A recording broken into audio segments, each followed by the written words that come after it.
सम्मानित करें श्रीमती इंद्र।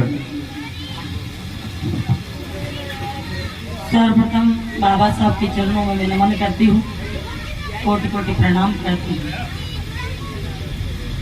आज बाबा साहब की जयंती के उपलक्ष्य में हमारे आपके सरपंच जी मोहिनी जी ने ये मूर्ति स्थापित की है और आप सब लोगों ने आज इस कार्यक्रम को एक जश्न के रूप में मनाया। मंच पर विराजमान हमारे उपखंड के सभी अधिकारी, यहाँ विराजमान श्यामलाल जी सरपंच साहब, रूप सिंह जी सरपंच जो मेरे साथ आए हैं विभिन्न पूरी तहसील की ग्राम पंचायतों से, नाम लेना ज़्यादा लंबा हो जाएगा, और हमारे गुरु जी जो संचालन कर रहे थे अभी, और मेरिया जी जो कि अभी आपको बहुत अच्छे भजन सुना रहे थे, पद गा रहे थे।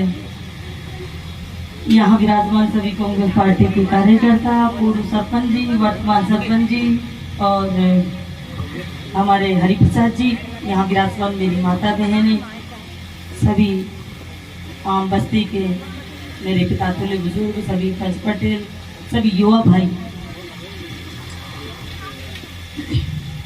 आज कार्यक्रम आप सब लोगों ने यहाँ देखा और मैं देख रही हूँ कि जनसंख्या बहुत कम है। जिस हिसाब से बाबा साहब ने जो काम किया इन लोगों के लिए, पिछड़ों के लिए, गरीबों के लिए, उस हिसाब से जनसंख्या यहाँ पर उपस्थित नहीं है। मैं आप सब लोगों से ये कहना चाहूँगा कि आज जो अधिकार दिया है इस कुर्सियों पर बैठने का और इस मंच पर खड़ा होकर मुझे बोलने का, वो सिर्फ बाबा साहब ने दिया, डॉक्टर भीमराव अम्बेडकर। आप सब लोगों को पता नहीं है कि किस तरह की व्यवस्थाएं हमारे पुराने समय में हमारे लिए थी, किस तरह की बड़ी व्यवस्थाएं थी।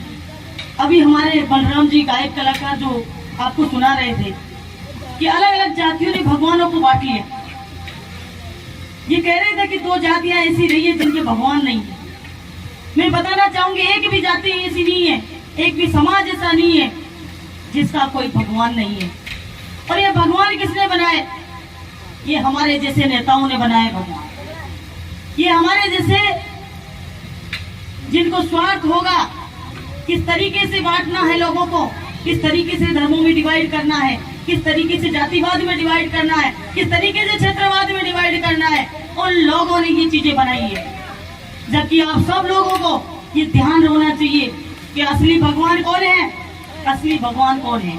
असली भगवान वो है डॉक्टर भीमराव अम्बेडकर, जिन्होंने हमें जीने का तरीका सिखाया, जिन्होंने हमें ऊपर उठने का तरीका सिखाया, जिन्होंने अधिकार दिया हमें और जिन्होंने हमें लड़ने की ताकत दी, वो हमारे लिए भगवान है। आज घर घर में पूजा होनी चाहिए, आज हर जगह भीमराव अम्बेडकर की मूर्ति लगनी चाहिए, लेकिन भीमराव अम्बेडकर जी को आज उतना महत्व नहीं मिल रहा जितना होना चाहिए। आप सब लोगों को पता है आज भीमराव अम्बेडकर जी केवल ऐसे के लोग यहाँ विराजमान होंगे, मुझे जहाँ तक याद, जहाँ तक नजर आ रहा है, लेकिन ये सब के लिए, ये सब लोगों के लिए, सब लोगों के लिए काम किया है। रात भर जाग जाग के इन्होंने संविधान तैयार किया है और इन्होंने कहा है अपने भाषण में कि संविधान कितना भी मजबूत बना दिया जाए, लेकिन उसको लागू करने वाला मजबूत चाहिए। अगर लागू करने वाले मजबूत नहीं हुए, उसको अपनाने वाले मजबूत नहीं हुए और उसको धरातल पे लाने वाले मजबूत नहीं हुए, तो कितना भी बड़ा संविधान हो वो कोई काम का नहीं है। हम सब लोगों को ये संकल्प लेना चाहिए कि इनके सिद्धांतों पर चलकर, इनके आदर्शों पर चलकर, इन्होंने जो किया हमारे लिए, उन चीजों को अपने अपने अंदर उतार कर, उन संविधान को पढ़कर हमारी नई पीढ़ी आज कोई संविधान को नहीं देखता है, कोई पढ़ता नहीं है, नॉलेज नहीं है। नॉलेज नहीं है तो शोषण होता है लोगों का, शोषण होता है लोगों का। आप लोगों के सामने मैं बोल रही हूँ, आप लोगों को सबको पता है कि छोटे से परिवार की, एक किसान परिवार की एक कितनी कम उम्र की महिला यहाँ आकर इतने बड़े पद पर कैसे पहुँच सकती है? ये सब बाबा साहब की देन है, ये सब बाबा साहब की देन है जिन्होंने हमें अधिकार दिया है। और अधिकार से आप लोगों को अभी मैंने कहा कि अधिकार को लागू करने वाला चाहिए, अधिकार को समझने वाला चाहिए और उन बातों को सोचने वाला चाहिए। आप सब लोगों को ये मालूम होना चाहिए कि आज सभी धर्मों को अलग अलग बांटा हुआ है। हम मंदिरों की पूजा करते हैं। आप सबने देखा कोरोना बीमारी आई, अभी किसी मंदिर के ताले खुले? अगर उनके अंदर भगवान, ठीक है, सब अपनी अपनी भगवान की पूजा करते हैं, मैं भी करती हूँ, लेकिन इन चीजों को समझना चाहिए कि किस तरीके से आज राजनीति का अधिकार दिया, पढ़ने का अधिकार दिया, बराबर हक अधिकार लेने की बात उन्होंने कही। और सबसे बड़ी बात यह है कि प्रत्येक समाज की, पिछड़ों के साथ साथ प्रत्येक समाज की महिलाओं को तो बराबर का अधिकार भीमराव अम्बेडकर जी की वजह से मिला, क्योंकि महिलाएं तो सभी समाज की हैं और महिलाओं को यहाँ ऊपर लाने का काम, आज बराबर का अधिकार हर जगह महिलाएं, हर क्षेत्र में महिलाएं आज आगे हैं। अभी हमारे मीडिया जी कह रहे थे ये गीत ही सुना हमने और किसी का भाषण सुना नहीं, तो इन्हीं के ऊपर मैं बात करती हूँ कि बामणवास तहसील के अंदर आप कह रहे हैं कि जिस तरीके से वोट दिया उस तरीके से काम करना है। वोटों की मेरी जीवनी में कोई गणित नहीं है। वोट कोई दे रहा है नहीं दे रहा है, लेकिन मेरी जीवनी में गणित है कि सर्वांगीण विकास होना चाहिए, न जाति के नाम पर, न धर्म के नाम पर, न क्षेत्रवाद के नाम पर, सिर्फ विकास के नाम पर राजनीति होनी चाहिए। ये मैं मानती हूँ और ये मैंने करके दिखाया है आप लोगों के बीच में। आप सब लोगों को पता है अभी 16 रोडों में से 1-2 का ये लोग शिलान्यास करवाएंगे। 16 रोड अब बनना चालू हो गए यहाँ पे, एक एक गली। अब आप देख रहे हो पहले की और अब की व्यवस्थाएं देख भी रहे हो। यहाँ थोड़ा बहुत विरोध भी हुआ क्योंकि नरेगा नहीं चलेगी, अब आपके नरेगा भी चलेगी। अब 100 दिन का रोजगार भी मिलेगा आपको। और जो पंचायतों में जो चीजें मिलती है, आवास की है, नरेगा की है और जो भी चीजें हैं वो तो मिलेगी नगर पालिका में, लेकिन इसके अलावा कहीं गुना विकास अलग से होगा। वो आप लोगों को अब धरातल पे जब आएगा जब देखने को मिलेगा। लाइटिंग की व्यवस्था, सफाई की व्यवस्था, सड़कों की एक एक गली आपकी पक्की हो जाएगी इसी साल के अंदर, क्योंकि 16 रोड अभी स्वीकृत हो गए हैं और 15 किलोमीटर के रोडों की तैयारी चल रही है। 15 किलोमीटर के अंदर मेरे को लगता है कि अधिकतर 95%, 90%, 75% काम पूरे हो जाएंगे।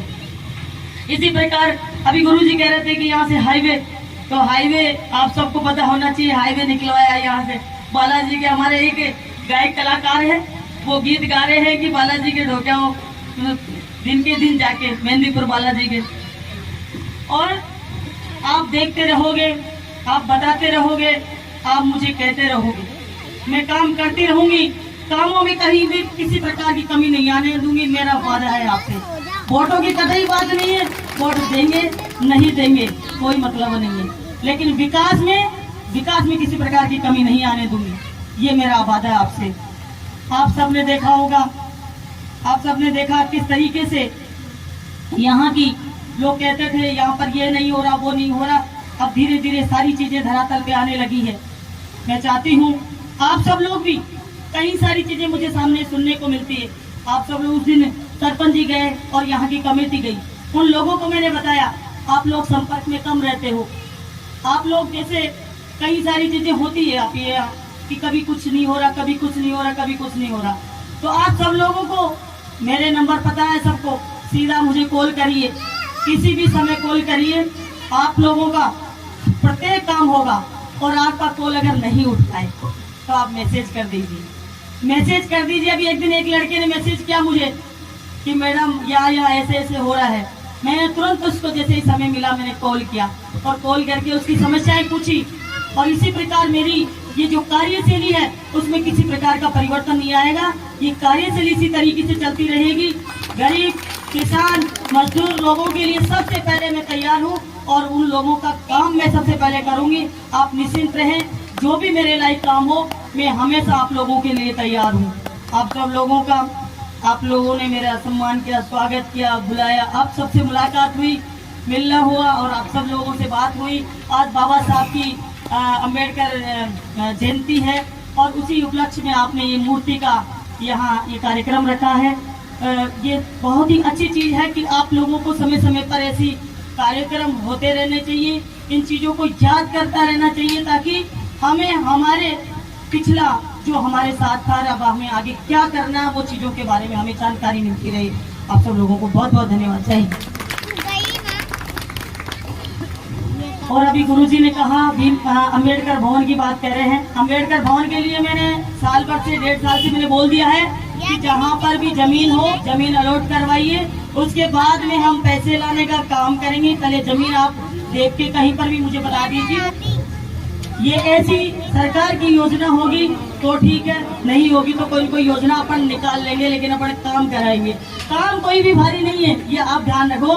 मेरे लिए कोई काम भारी नहीं है, सब आपके काम करवा के छोड़ेंगे। आप सबको बहुत बहुत धन्यवाद।